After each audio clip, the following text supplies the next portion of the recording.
Lecture de la messe du 24 avril. Au nom du Père et du Fils et du Saint-Esprit. Amen. Lecture du livre des Actes des Apôtres. En ces jours-là, l'infirme que Pierre et Jean venaient de guérir ne les lâchait plus. Tout le peuple accourut vers eux, au portique dit de Salomon. Les gens étaient stupéfaits. Voyant cela, Pierre interpella le peuple. « Hommes d'Israël, pourquoi vous étonnez? Pourquoi fixer les yeux sur nous, comme si c'était en vertu de notre puissance personnelle ou de notre piété que nous lui avons donné de marcher? Le Dieu d'Abraham, d'Isaac et de Jacob, le Dieu de nos pères a glorifié son serviteur Jésus, alors que vous l'aviez livré. Vous l'aviez renié en présence de Pilate qui était décidé à le relâcher. Vous avez renié le saint et le juste. Et vous avez demandé qu'on vous accorde la grâce d'un meurtrier. Vous avez tué le prince de la vie, lui que Dieu a ressuscité d'entre les morts. Nous en sommes témoins. Tout repose sur la foi dans le nom de Jésus-Christ. C'est ce nom lui-même qui vient d'affermir cet homme que vous regardez et connaissez.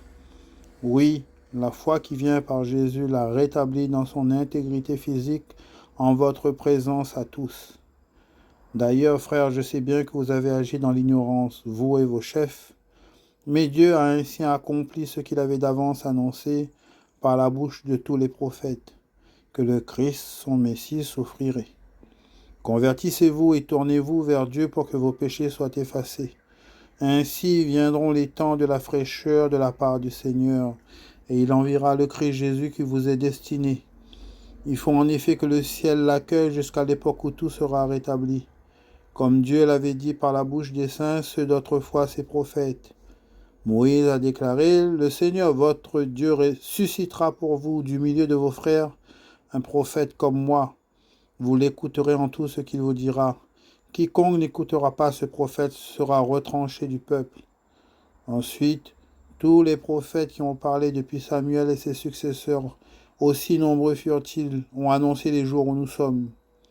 C'est vous qui êtes les fils des prophètes et de l'alliance que Dieu a conclue avec vos pères, quand il disait à Abraham, « En ta descendance seront bénies toutes les familles de la terre. » C'est pour vous d'abord que Dieu a suscité son serviteur, et il l'a envoyé vous bénir, pourvu que chacun de vous se détourne de sa méchanceté. Parole du Seigneur. Nous rendons grâce à Dieu. Ô Seigneur notre Dieu, qu'il est grand ton nom par toute la terre. Ô Seigneur notre Dieu, qu'il est grand ton nom par toute la terre. À voir ton ciel, ouvrage de tes doigts, la lune et les étoiles que tu fixas.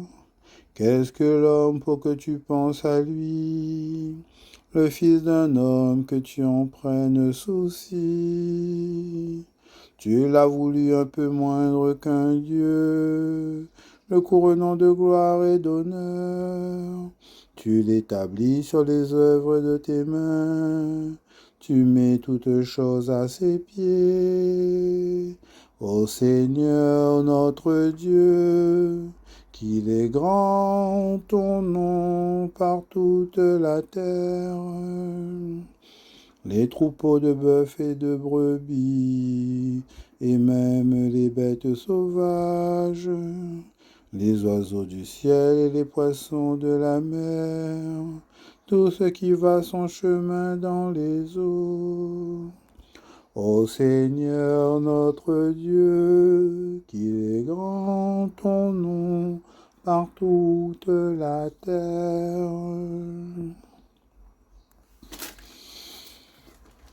Alléluia, Alléluia, Alléluia, Alléluia, Alléluia, Alléluia, Alléluia, Alléluia. Voici le jour que fit le Seigneur, qui soit pour nous jour de fête et de joie. Alléluia, Alléluia, Alléluia, Alléluia, Alléluia, Alléluia, Alléluia, Alléluia. Évangile de Jésus-Christ selon saint Luc. Gloire à toi, Seigneur. En ce temps-là, les disciples qui rentraient d'Emmaüs racontaient aux 11 apôtres et à leurs compagnons ce qui s'était passé sur la route et comment le Seigneur s'était fait reconnaître par eux à la fraction du pain. Comme ils en parlaient encore, lui-même fut présent au milieu d'eux et leur dit: la paix soit avec vous. Saisis de frayeur et de crainte, ils croyaient voir un esprit. Jésus leur dit: pourquoi êtes-vous bouleversés? Et pourquoi ces pensées qui surgissent dans votre cœur? Voyez mes mains et mes pieds, c'est bien moi. Touchez-moi, regardez. Un esprit n'a pas de chair ni d'os, comme vous constatez que j'en ai. Après cette parole, il leur montra ses mains et ses pieds. Dans leur joie, ils n'osaient pas encore y croire et restaient saisis d'étonnement. Jésus leur dit: avez-vous ici quelque chose à manger? Ils lui présentèrent une part de poisson grillé, qu'il prit et mangea devant eux. Puis il leur déclara: voici les paroles que je vous ai dites quand j'étais encore avec vous. Il faut que s'accomplisse tout ce qui a été écrit à mon sujet dans la loi de Moïse, les prophètes et les psaumes. Alors il leur ouvrit leur intelligence à la compréhension des Écritures, et il leur dit: ainsi est-il écrit que le Christ souffrirait, qu'il ressusciterait d'entre les morts le 3e jour, et que la conversion serait proclamée en son nom pour le pardon des péchés à toutes les nations, en commençant par Jérusalem. À vous d'en être les témoins. Acclamons la parole de Dieu. Louange à toi, Seigneur Jésus. De saint Augustin, 354-430, évêque d'Hippone, Afrique du Nord et docteur de l'Église. Pourquoi ces pensées qui surgissent en vous? Ce passage de l'Évangile nous montre vraiment qui est le Christ et vraiment qui est l'Église. Afin que nous comprenions bien quelle épouse ce divin époux a choisi et qui est l'époux de cette sainte épouse.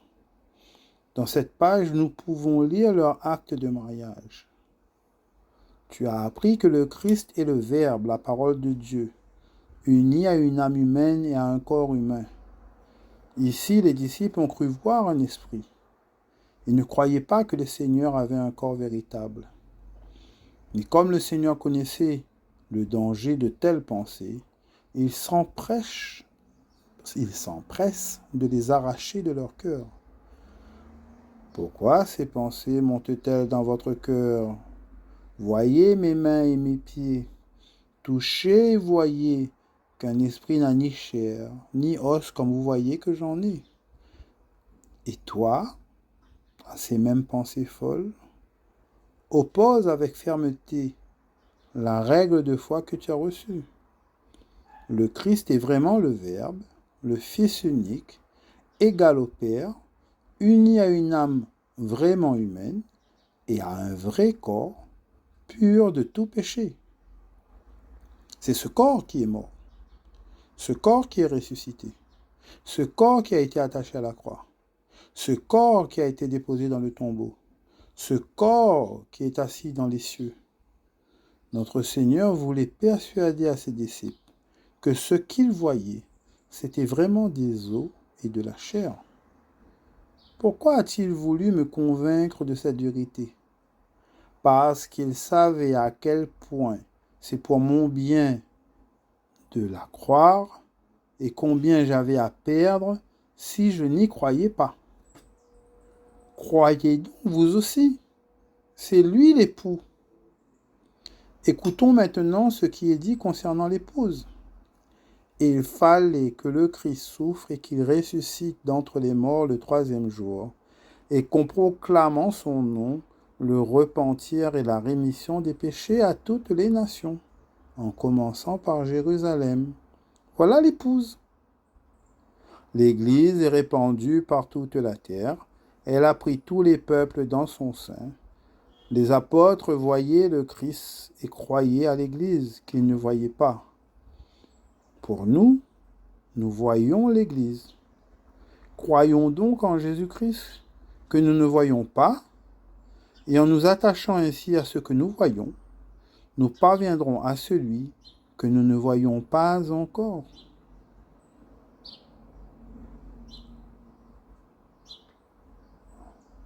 Je dis merci à saint Augustin, dont les paroles, par ces temps très bouleversés, où tout le monde remet tout en cause, où le relativisme règne très fortement, le relativisme qui ramène à Satan parce que lui, il se cache, lui, il fait croire qu'il n'existait pas, mais beaucoup sont ses disciples sans le savoir, avec ce texte de la foi initiale de l'Église du IVe siècle. Nous voyons bien en quoi l'Église croyait et qui est le Christ pour nous, et que la Sainte Église créée par le Christ a survécu jusqu'aujourd'hui, même si elle est à l'intérieur d'une Église politique qui a été pervertie par les nations, pervertie par des royaumes, pervertie encore plus par la République, surtout la République française. Malgré toutes leurs manœuvres, l'Église sainte est sainte, présente et signe visible du Christ, qui est la tête de l'Église, que nous ne voyons pas, au sens commun du terme. Il y a des voyants, il y a des personnes qui prophétisent et qui recueillent ces paroles pour les donner en, on va dire, révélation privée. Mais ce qui est visible, c'est l'Église. Ce qui est encore plus visible, c'est l'Église politique. Ce qui reste caché aux yeux du monde, c'est l'Église sainte, corps du Christ, épouse du Christ, enfant de Marie. Donc, pour ceux qui ont la foi, ne vous laissez pas bouleverser par toutes les révélations du New Age, de faux chrétiens, de chrétiens qui ne viennent pas de la Sainte Église, une sainte catholique et apostolique, de tous ceux qui viennent de créateurs humains. Et ne croyez pas que les prodiges viennent forcément de Dieu, car Satan ne produit pas de miracles, de vrais miracles, de guérison spontanée de membres, d'arriver à faire refleurir la chair et à ressusciter les morts. Satan ne sait pas faire ça. Par contre, il y a tellement de prodiges qu'il est capable de faire. Et beaucoup de chrétiens ou de personnes qui se disent chrétiennes obtiennent des prodiges par Satan en croyant que c'est Dieu qui leur donne. Et il ne suffit pas de dire Seigneur, Seigneur. Il ne suffit pas de croire que parce qu'on utilise le nom de Jésus dans l'orgueil, il ne suffit pas de croire que la guérison vient de lui. Faites attention. Et je vous le dis fraternellement, ne vous mettez pas en colère contre moi, parce que c'est un moment de prière et je ne fais qu'annoncer ce que l'Esprit Saint met dans ma bouche. Je vous souhaite une bonne journée du 24 avril, du jeudi de l'octave de Pâques, et puis à bientôt dans un autre moment de prière.